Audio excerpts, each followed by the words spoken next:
এই সুমি, এই নাও ধরো তো, সেই আগের দিনের মতন সেই চিকেন কষা করো তো। তার মানে আবার সেই চিকেন কষা? হ্যাঁ। ঠিক আছে, যাক আজকের খাওয়া দাওয়াটাও কিন্তু দারুণ হবে।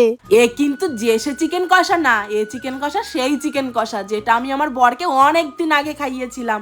আর তোমরা খাবে তো দেখো, খাওয়ার আগেই কিন্তু জিভ দিয়ে জল চলে আসবে, না আসলেও আমি জোর করে আনাবো। এই দেখো, তো ফার্স্টে আমি ভালো করে মাংসগুলো ভালো করে ধুয়ে টুয়ে নিয়ে এসে রেখে দিয়েছি।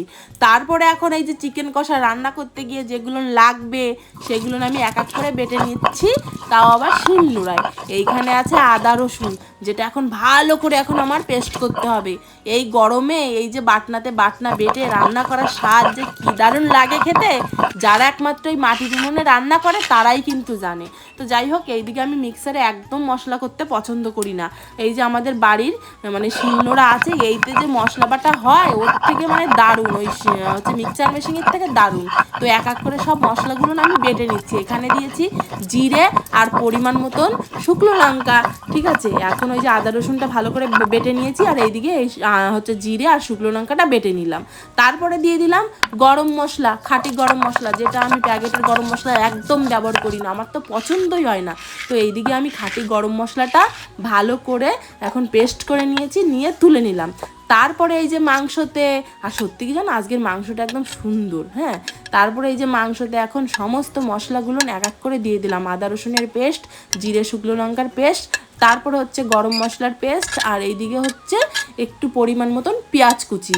আর এইটা ভেবো না যে আমি আর পেঁয়াজ কুচি দেবো না, আরও পেঁয়াজ কুচি কিন্তু ফোড়নে দেবো। তারপরে এগুলো দেওয়ার পরে পরিমাণ মতন নিয়ে নিলাম লবণ 2 চামচ, তারপরে পরিমাণ মতন হলুদ 2 চামচ, তারপরে এখন দিয়ে দিলাম খাঁটি সর্ষের ঘানি তেল। তো যাই হোক, ঘিরান যা বেরোচ্ছে না, সে আর বলার মতন না। তারপরে দিয়ে দিলাম একটা গোটা টমেটো কুচি, তারপরে দিয়ে দিলাম প্রায় 1 চামচ মতন লেবুর রস।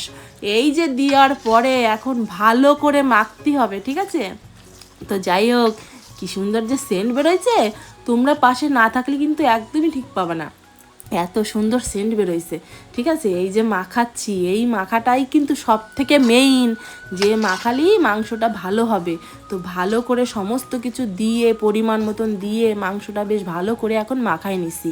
মাখাই নিয়ে তারপরে মাংসটা ঢেকে রাখলাম, আর এইদিকে আমি বসাই দিলাম গরম মানে মাটির উনুনে কড়াই। এই যে মাটির উনুনে রান্না করার স্বাদ যারা খায় তারা কিন্তু জানে।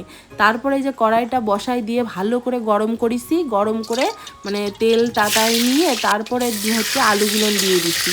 হ্যাঁ, আর এই তেল কিন্তু সবসময় কিন্তু ভালো করে গরম করতে হবে।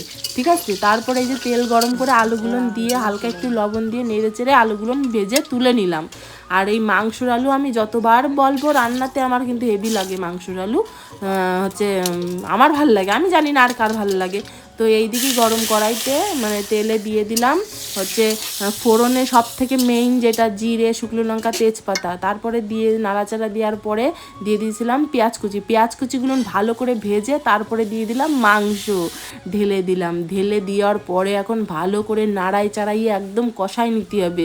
তো সমস্ত কিছু ভালো করে ফোড়ন টোড়ন দিয়ে তারপরে আমি মাংসটা ঢালে দিয়ে নাড়াই চাড়াইয়ে একদম ঢেকে ঢেকে দিতে হবে। দিয়ে যেই রাখবো তেল তেল গলতেছে, আস্তে আস্তে তেল সব ছাড়িয়ে দেবে, তখন ভাববো কি যে মাংসটা প্রায় হয়ে আসতেছে, মানে কষানো। তো এক এক করে যে সুন্দর করে মাংসটা কষাই নিচ্ছি। দেখো, এই মাংসটা কষাতেই যায় একটু টাইম, কিন্তু মাংস এইভাবে রান্না করলে তাড়াতাড়ি হয়ে যায়, খাতেও কিন্তু বিশাল ভালো হয়।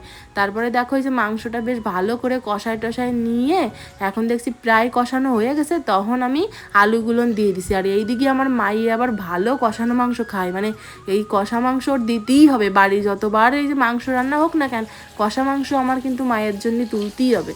তো এইদিকে আমি 2 পিস মতন কষা মাংস তুলে তারপরে জল দিয়ে দিলাম।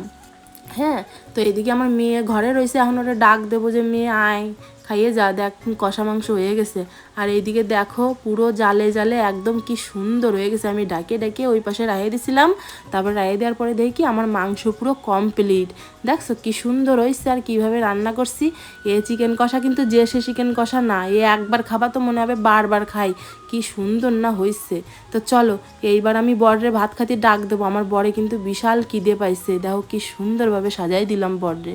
যাই এইবার বরকে গিয়ে দিয়ে আসি। এই যে খেয়ে দেখো তো কেমন হয়েছে। দাঁড়াও খাচ্ছি। তাড়াতাড়ি খাও, অনেক কষ্ট করে রান্না করেছি কিন্তু এই গরমে, বুঝলে? খেয়ে আগে বলো কেমন হয়েছে। সত্যি দারুণ হয়েছে, আগের দিনের থেকে ভালো। তাই? তাহলে খাও। প্রতিদিন এইভাবে রান্না করবা? ঠিক আছে, প্রতিদিন। হ্যাঁ। আর তোমরাও কিন্তু চাইলে ঠিক এইভাবেই রান্না করবা, দেখবা খেতে দারুণ হবে। সত্যি